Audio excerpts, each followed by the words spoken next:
Welcome back. In this full guide 2026, I'll show you how to fix Krisp AI microphone not working. If Krisp AI can't detect your microphone, your voice isn't being transmitted during calls, or other people can't hear you, don't worry. In this tutorial, I'll walk you through the most effective solutions to get your microphone working again. Let's get started. First, make sure your microphone is properly connected to your computer.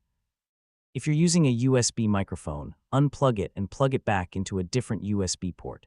If you're using a wireless headset, confirm that it's connected and has enough battery power. Next, open Krisp AI and check the microphone settings. Make sure the correct microphone is selected as the input device. If you have multiple microphones connected, Krisp may be using the wrong one by default. Now, check your computer's microphone permissions. On Windows, go to *settings*, then privacy and security *, followed by microphone *, and make sure microphone access is enabled for both your system and Krisp AI.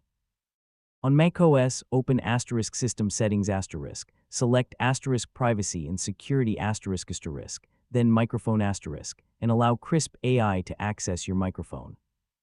After that, open the app you're using, such as Zoom, Microsoft Teams, Google Meet, or Discord, and verify that Krisp AI is selected as the microphone input. If another device is selected, your voice won't pass through Krisp. If the microphone still isn't working, restart both Krisp AI and your communication app. You can also restart your computer to clear temporary audio issues.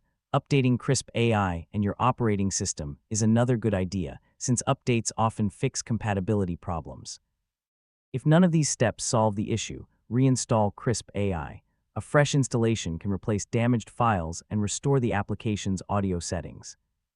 And that's how to fix Krisp AI microphone not working. Thanks for watching this full guide 2026. If this tutorial helped